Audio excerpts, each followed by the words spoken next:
할렐루야. 저녁 식사 맛있게 하셨습니까? 우리 옆에 있는 분들과 그렇게 인사하겠습니다. 하나님께서 당신과 함께 하십니다. 우리 서로 축복하며 인사하겠습니다. 여러분 정말 하나님이 우리와 함께 하심을 믿으시죠? 여러분 그렇게 믿고 고백할 때 분명히 하나님이 우리의 도움이 되시고 우리의 참 구원자가 되어주셔서 날마다 우리를 복되고 아름다운 성도로 우리를 세워가 주실 줄 믿습니다. 그러한 약속을 언제까지나 믿으며 오직 하나님만을 바라보며 살아가실 수 있는 정말 하나님과 함께하는 하나님이 지금도 나와 일하고 계심을 날마다 느끼며 고백하며 살아가는 우리 귀한 복된 성도 모두가 되실 수 있기를 주님의 이름으로 축복합니다.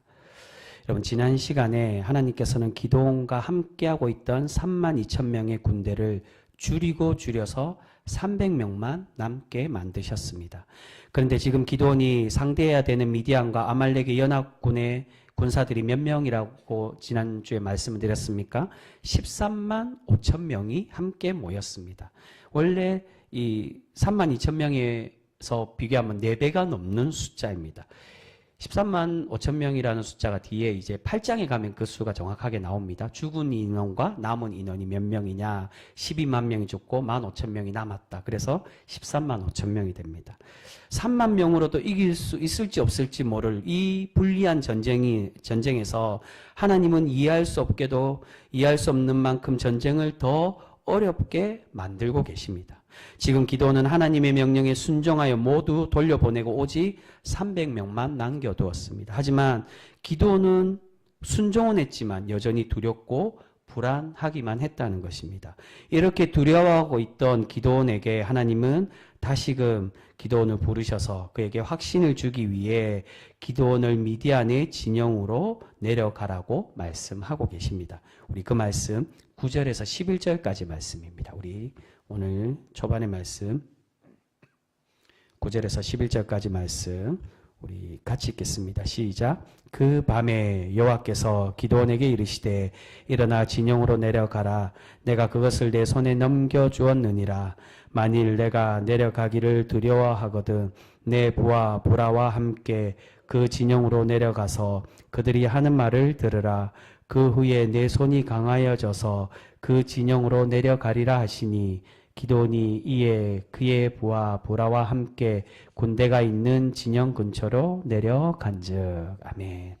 9절의 초반에 보시면 일어나 진영으로 내려가라고 말씀합니다. 여기서 처음에 말하는 내려가라는 말은 그곳에 내려가서 그들을 봐라 이 말이 아니라 미디안과 싸우러 그들을 쳐부수기 위해 내려가라는 겁니다. 그렇게 하면 하나님께서 어떻게 해주시겠다는 겁니까? 9절 후반에 내가 그들을 너의 손에 기드온의 손에 넘겨주시겠다라고 그렇게 약속해 주고 계십니다. 그런데 만일 네가 그들과 싸우러 가는 것에 두려워 떨며 내려가기를 어려워하면 먼저 너의 부하인 보라와 함께 그들의 진영에 가서 그들의 말을 들어보라고 그렇게 말씀하십니다. 하나님은 기드온이 순종은 했지만 여전히 두렵고 떨고 있는 것을 알고 계셨기에 기드온에게 확신을 주시기 위해 그들에게 몰래 숨어 들어가서 그들의 이야기를 들어보라고 말합니다. 그런데 기드온이 하나님의 말씀대로 자신의 부하를 데리고 적 진영에 가서 그들을 염탐했을 때 어떠한 이야기를 듣습니까? 어느 한 사람의 꿈의 이야기를 듣습니다. 그 꿈의 이야기는 어떤 사람이 꿈을 꾸었는데 보리떡 한 덩어리가 미디안 진영을 덮쳐서 장막을 무너뜨리는 꿈을 꾸었다는 겁니다. 그리고 함께 듣던 다른 친구가 이 꿈을 해몽해 주는데 이 꿈의 뜻은 이스라엘의 기드온의 칼이 미디안을 쳐부수는 그러한 꿈의 내용이라는 것입니다. 이 말을 들은 기드온이 이제야 어떻게 되었습니까? 그제서야 확신을 얻고 정말로 우리가 이길 수 있겠구나. 저들이 저렇게 떨는구나. 하나님이 우리를 이기게 하시는구나라고 그제서야 믿고 미디안과 싸울 준비를 하고 싸울 용기가 생기게 되었습니다. 여러분 하나님은 처음에 기드온을 찾아가셔서 그를 큰 용사라고 불러주셨습니다. 6장 초반에 보시면 하나님이 처음 기드온을 부르시며 그렇게 말씀하십니다. 그런데 그 말은 기드온을 하나님이 큰 용사로 세우시고 그를 큰 용사로 사용하시겠다라는 그러한 의미였습니다. 그런데 기드온이 그런 큰 용사의 모습을 가지고 있었느냐? 우리가 계속 살펴보는 모습을 볼 때 그렇지가 않았다는 겁니다. 하나님은 이미 기드온에게 여러 번의 기적을 보여주셨습니다. 기드온을 사사로 세우시고 기드온과 함께 하셔서 미디안을 무찌를 수 있도록 그렇게 만들어 주시겠다라고 약속해 주셨습니다. 그런데도 기드온은 어떻게 했다는 겁니까? 계속 하나님을 온전히 신뢰하지 못하고 여전히 걱정하며 두려워만 하고 있었다는 것입니다. 처음에 확신을 얻기 위해 재물을 가지고 와서 이 재물로 증표를 보여달라고 하나님께 요구했을 때 하나님은 기드온의 그 요구대로 불을 내리셔서 그 증표를 정말로 네가 대면하는 이가 너와 대화하는 사람이 하나님이라고 하나님의 천사 하나님이라는 그 증표를 보여주셨습니다. 거기다가 나중에는 기드온이 하나님을 시험하여서 양털 뭉치의 기적을 2번이나 보여달라고 때를 썼음에도 하나님은 그럼에도 여전히 기드온의 이 불신앙적인 요구에도 응답하시며 확신을 보여주셨습니다. 그리고 오늘 9절에서 보시면 다시금 내 손에 미디안을 넘겨주겠다라고 그렇게 말씀하시는데 그럼에도 기도는 어떠했다는 겁니까? 하나님을 온전히 신뢰하지 못하고 여전히 미디안을 두려워하고 있었습니다. 두려울 수밖에 없는 것이 사실은 표면적으로 보면 자신에게 몇 명의 부하가 남았습니까? 300명밖에 없었는데 적들은 13만 명. 이제는 4배가 아니라 이제 수십 배가 되는 그런 수의 차이가 나기 때문에 어쩔 수 없는 그런 두려움이 있을 수도 있었을 것입니다. 그런데 정말로 이 기드온이 하나님의 사사, 하나님의 사람이라며 하나님께 정말로 확신을 얻은 사람이라며 두려워하기보다는 하나님을 믿고 담대히 나아가는 그런 신앙의 고백과 모습이 필요했다는 것입니다. 기드온은 하나님의 명령을 따라가면서도 그의 마음은 여전히 갈등하고 온전히 하나님을 바라보지 못하고 있었습니다. 그래서 하나님은 그런 기드온의 마음의 상태를 아시고 기드온을 더 확신을 주기 위해서 적 진영으로 보내셔서 그들의 꿈에 관한 이야기를 듣도록 그렇게 만들고 계십니다.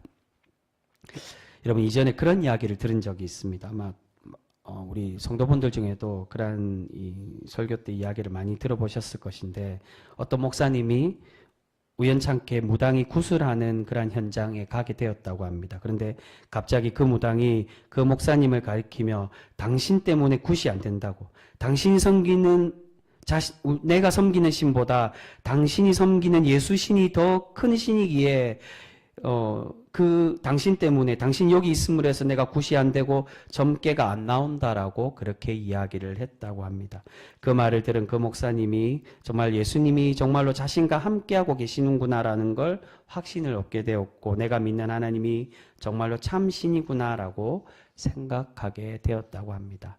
그런데 이 이야기를 들은 많은 사람들이 어떠한 생각과 어떠한 반응을 보였을까요?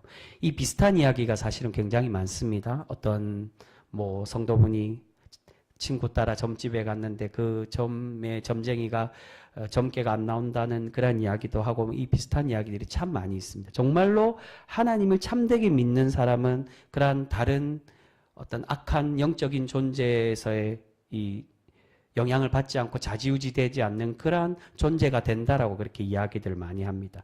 그런데 이 이야기를 들은 사람들이 많이 보이는 반응이 그 무당 정말 용하다고 나도 한번 그 사람에게 가서 시험해 보고 싶다라는 생각을 하고 말을 하는 사람들이 굉장히 많다라고 합니다. 사실 저도 이 이야기를 어릴 때 들었던 이야기인데 저도 이 이야기를 듣고 사실은 비슷한 생각을 해보았습니다. 나도 정말로 하나님을 잘 믿고 있는지 나도 그 사람들에게 가면은 그렇게 그 사람들에게 확신을 주고 영향을 주는 사람이 될지라는 그런 생각을 해보고 나 또한 시험해보고 싶다는 생각을 해본 적이 있습니다. 여러분 하나님께서는 분명히 우리에게 말씀으로 확신을 주셨습니다. 요한복음 1장 12절에 영접하는 자 곧 그 이름을 믿는 자들에게 하나님의 자녀가 되는 권세를 주셨으니라고 말씀하셨습니다. 또 마찬가지로 마태복음 28장 20절에 볼지어다 내가 세상 끝날까지 너희와 항상 어떻게 한다고요? 함께 있으리라고 약속해 주셨습니다. 그런데 많은 신앙인들이 매일 듣는 성경과 또한 매일 우리에게 선포되는 그러한 설교를 통하여 들려주는 확신과 말씀의 그 약속보다 그 점쟁이의 말을 더 듣고 싶어 하는 것을 볼 수 있습니다.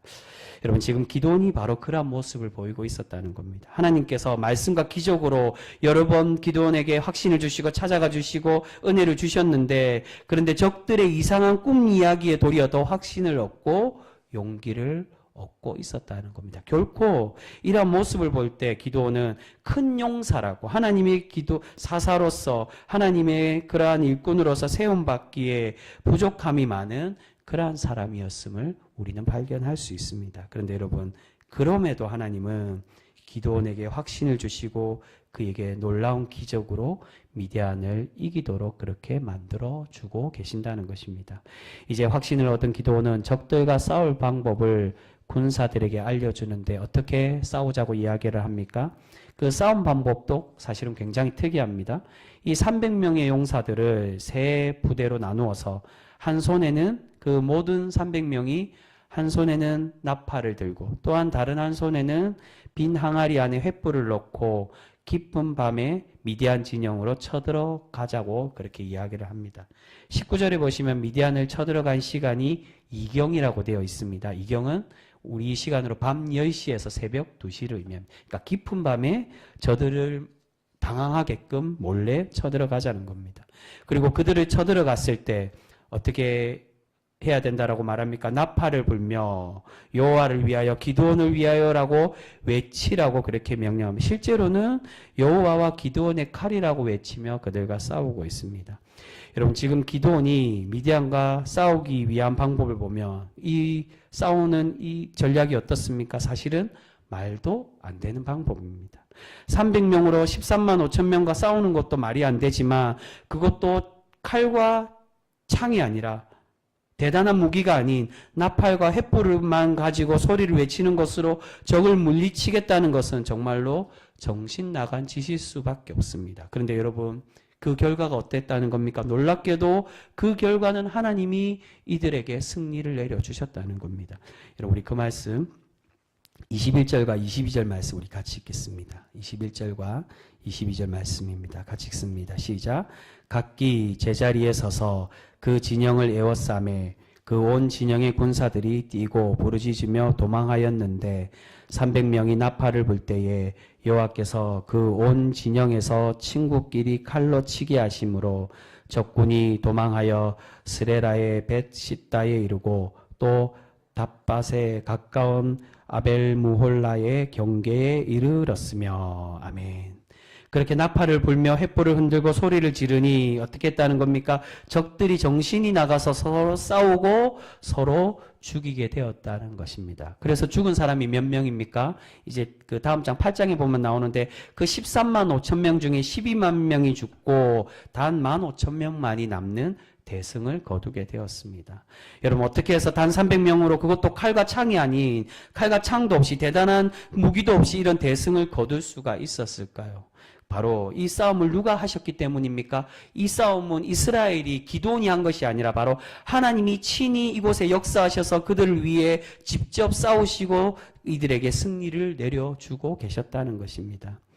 여러분, 앞에 6장에 보시면 기드온은 자신의 집에 있는 바알 제단을 파괴함으로 붙여진 새로운 이름이 있습니다. 그 이름이 무엇입니까? 32절에, 6장 32절에 보시면 여룻바알이라는 이름으로 붙여지게 됩니다.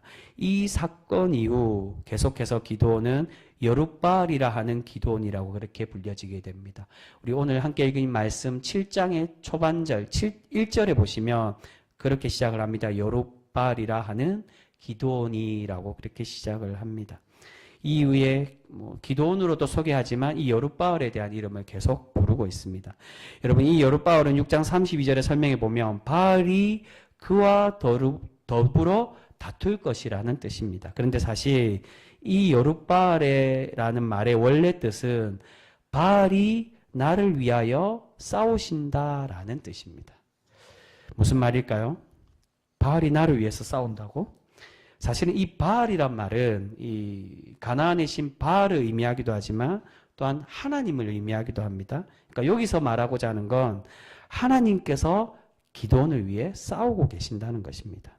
이런 바알이란 말의 원래 뜻은 이제 바알이 이게 고유명사로 바알이란 신의 이름도 있지만 바알의 뜻은 주인 또는 신이라는 뜻으로 씁니다.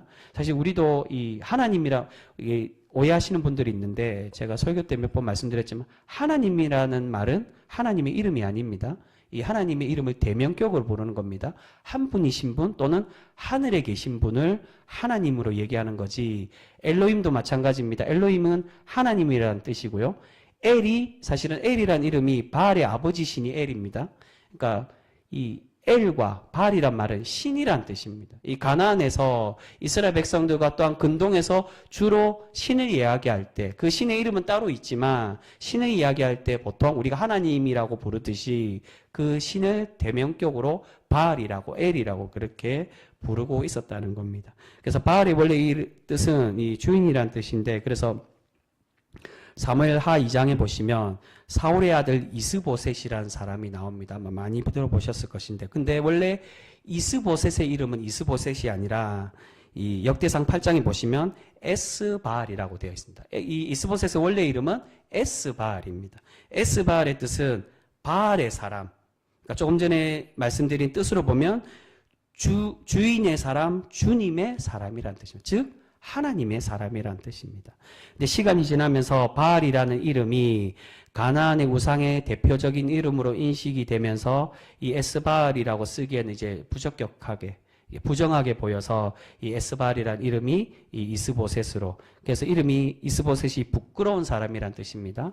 사울이 자신의 아들의 이름을 짓는데 부끄러운 사람이라고 그렇게 지었을까요? 후대의 후손에 의해 이게 이름이 바뀐 겁니다. 아마 사울은 주님의 사람, 하나님의 사람이라고 자신의 아들의 이름을 붙였을 것입니다. 왜냐하면 설마 이스라엘의 왕이 자신의 아들의 이름을 바알의 사람이라고 우상의 그러한 사람이라고 그렇게 붙이지는 않았다는 것입니다. 지금 기드온도 마찬가지입니다. 그의 이름 여룻바알은 그가 바알의 제단을 파괴함으로 그의 신앙의 헌신과 결단을 칭찬하는 이름 또한 분명히 있습니다. 하지만 그런데 6장의 이 이야기를 자세히 보시면 정말 기드온이 신실한 믿음으로 바알을 파괴하고 자신의 신앙을 굳건히 지키고 있는 그런 모습이라고 할 수 있을까요? 결코 그렇지가 않았다는 겁니다.